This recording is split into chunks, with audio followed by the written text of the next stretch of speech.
Bonjour ou rebonjour à toutes et à tous et bienvenue à nouveau ici dans Studio M, la chaîne de télé d'Esprit Meuble, Esprit Meuble 2025, qui a ouvert ses portes ce matin et on va attaquer cet après-midi en se demandant bien, dans quel état d'esprit il faut être compte tenu de la conjoncture, compte tenu de tout ce que l'on peut entendre comme nouvelle réjouissante, qu'elle soit politique, économique ou internationale. Bref, avec quel état d'esprit il faut attaquer ces 4 jours de salon et attaquer l'année 2026 qui vient. Et quand on parle de chiffres, quand on parle de tendances, quand on parle d'état du marché, qui d'autre que Christophe Gazel pour les décrypter. Bonjour Christophe, c'est bien de prendre le micro. Bonjour. Ça fait combien d'années qu'on fait ça ensemble? Je ne sais pas, mais je me trompe tout le temps. Christophe Gazel, donc directeur de l'Institut de la Maison, IPEA. Maintenant, ça s'appelle l'Institut de la Maison. Quand on a discuté pour préparer cette discussion, tu m'as dit que tu étais optimiste.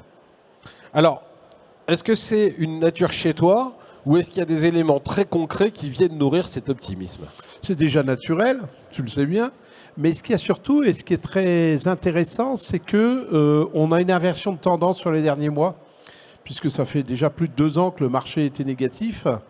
Et le dernier trimestre, le 3e trimestre, il est à plus 1,4. Donc on voit bien qu'on est dans une dynamique où ça bouge un peu, et le mois d'octobre, il est à plus 2. Donc on voit bien que c'est en train de bouger, et ça bouge dans le bon sens. Ça bouge dans le bon sens, et ça a l'air d'être un petit peu contre-intuitif. Parce que quand on regarde tout ce qui se passe, on se dit il y a l'incertitude politique, il y a toujours la guerre à nos frontières, il y a un budget qu'on n'arrive pas à trouver, des impôts qui vraisemblablement ne vont pas baisser. Comment tu l'expliques? En fin de compte, même si le dernier trimestre est positif, le cumul sur 10 mois est quand même à -2 en valeur. Mais ce n'est pas la fin du monde.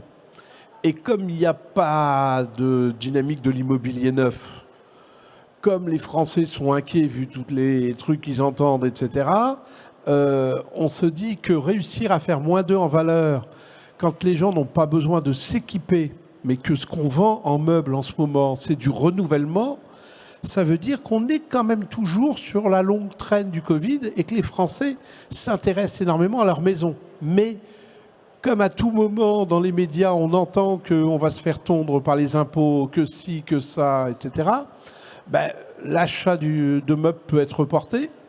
Et du coup, les gens sont un peu attentistes. Donc, ce qui est intéressant, c'est où on peut être très optimiste, c'est que le marché, il répond quand on lui parle. Et du coup, si on n'a pas une stratégie d'offre, on n'a personne dans les magasins. Alors, il faut parler au marché. Ici, il y a énormément de secteurs qui sont représentés, la literie, l'ameublement, la cuisine, la salle de bain, etc. etc. Est-ce qu'il y a des secteurs qui tirent cette reprise? Est-ce qu'il y a des secteurs qui profitent plus de cette reprise que d'autres? Et donc, si je comprends bien, est-ce qu'il y a des secteurs qui parlent plus au marché que d'autres? Il y en a un qui parle et qui lui parle beaucoup, qui a sorti la carte bancaire en communication pour faire plein d'offres alléchantes aux consommateurs, c'est la cuisine. La cuisine, normalement, son rythme est lié à l'immobilier. On construit les mètres carrés, on a besoin d'installer des cuisines. Et en fin de compte, c'est ceux qui performent. Le global cuisine, il est au-dessus, plus 1 sur le cumul 10 mois. Donc on voit bien qu'il est sur une bonne dynamique. Et quand je suis cuisine spécialiste, c'est-à-dire le moyen haut de gamme de la cuisine, je dépasse les plus 4. Au global, il y en a qui s'en sortent, il y en a d'autres qui ne s'en sortent pas. Et ça, c'est directement lié à une stratégie d'offre. Produit plus service, et je vais chercher le consommateur et je lui propose des choses et je lui raconte des trucs. J'occupe le terrain pour qu'il ait envie de s'acheter une cuisine, en changer, non pas s'équiper, en changer, plutôt que partir en voyage à l'autre bout du monde.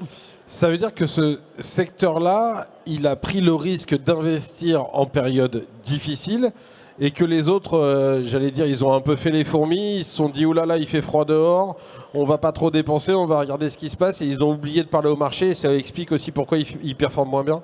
En fin de compte, ils parlent au marché, mais ils parlent peut-être pas d'une manière assez puissante, peut-être avec des codes historiques, un peu trop de remises. Et puis, il y a aussi une dynamique d'ouverture de magasins. C'est-à-dire que parler au marché, c'est à la fois de la com et à la fois continuer à mailler le territoire. Et dans ceux qui se débrouillent d'une manière moyenne, qui sont juste en dessous de la ligne de flottaison, c'est les acteurs de la literie qui ouvrent beaucoup de magasins, surtout en spécialistes. Et eux, ils sont juste en dessous de zéro. Ils font des efforts, mais je pense que s'ils regardaient leurs grands frères de la cuisine, ils pourraient en faire plus. Surtout avec le rôle des marques fabricants, marques enseignes.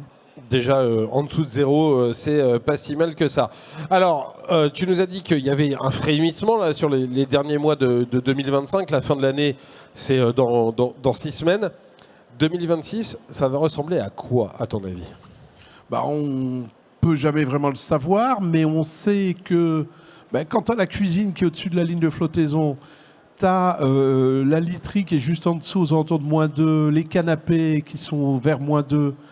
Par contre, tous les meubles pour ranger, le meuble meublant, les tables, les chaises, qui eux sont plutôt vers -4, -5, ils ont plus de difficultés, mais ils ne parlent pas beaucoup aux consommateurs aussi. On peut se dire que 2026, le marché ne sera toujours pas tiré par l'extérieur, c'est-à-dire que d'un seul coup, il ne va pas y avoir un coup de baguette magique, plus de déficit, moins d'impôts, etc. Il y a assez peu de chances que ça. Il y a assez peu de chances. On peut consommer n'importe quoi, on aura du mal à l'imaginer. Et du coup, le marché, ce qu'on va en faire.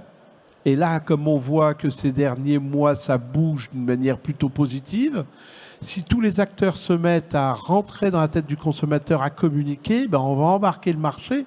On ne va pas faire des scores de folie. Mais on a toutes les chances de repasser en mode à peu près étal, voire légèrement positif. Mais c'est de la volonté de chaque acteur d'aller chercher le marché, d'aller chercher le consommateur, d'aller le chercher, on en a déjà parlé ensemble, avec du financement. Parce que l'achat de meubles, quand on monte en gamme, c'est quand même un budget. Et que c'est absurde de parler aux gens d'un prix total quand il est habitué dans plein de domaines à payer en mensualité. L'automobile, par exemple, qui aujourd'hui ne parle plus de... On ne connaît même plus le prix d'une voiture, on ne connaît que le prix du loyer. Demain, tu prends un billet de TGV, on te propose aussi de le payer avec un financement pour simplement que ta trésorerie soit meilleure.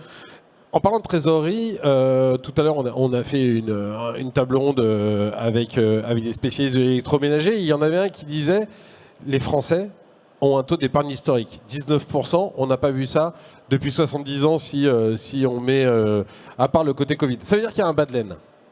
Mais pas chez tout le monde. Pas chez tout le monde. On a vraiment une France à 2 vitesses. Mais là aussi, ça veut dire qu'il y a des gens qui, si on leur donne le déclic, sont prêts à consommer.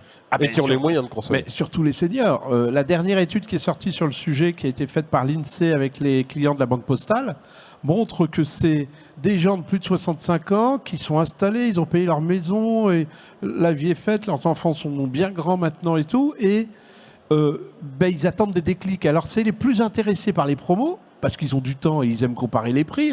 Ils ont été élevés pendant les 30 Glorieuses, etc. Donc ils savent quand même jouer avec les remises. Mais eux, ils ont du pognon. Et du coup, ils n'ont pas tant envie de voyager que ça pour une partie de la France. Par contre, il faut qu'ils aient envie. Et quand on voit le succès de certains cuisinistes en ce moment, et je ne citerai pas certaines enseignes, c'est la cible privilégiée. C'est-à-dire qu'ils ont une cuisine, elle fonctionne parfaitement, elle est en bon état et tout. Mais si on leur met dans la tête qu'ils pourraient la changer un peu comme le font les Allemands, et qu'elle serait plus ergonomique, plus sympa, ouverte sur le salon séjour, etc., ils se disent pourquoi pas, et là ils peuvent sortir 12, 15 000, 20 000 balles, ça ne changera pas à leur fin de mois. On reparlera de la cuisine d'ailleurs autour d'Esprit Meuble, puisqu'on en parle. On a parlé donc de la surperformance de la cuisine par rapport au marché. Est-ce que selon toi c'est un phénomène qui est épisodique parce qu'il y a eu un effort, mais que ça pourrait retomber comme un soufflet? Et pour les autres secteurs, comment on peut traduire ton optimisme dans les chiffres pour 2026?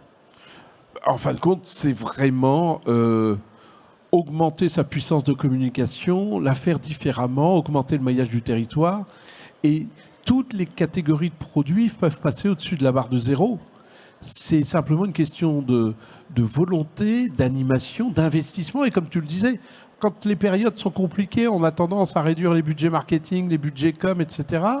Et les cuisinistes nous ont montré l'inverse. Ils ont dit, s'il faut qu'on appuie d'un côté, c'est de dire qu'on existe, qu'on est là. Et le consommateur, les chiffres le prouvent, il a dit, OK, je suis là. Ça reprend la phrase que disait Gaëtan Ménard ce matin en ouverture du salon, le président d'Esprit Meuble, qui disait « Seuls ceux qui sortent s'en sortent ».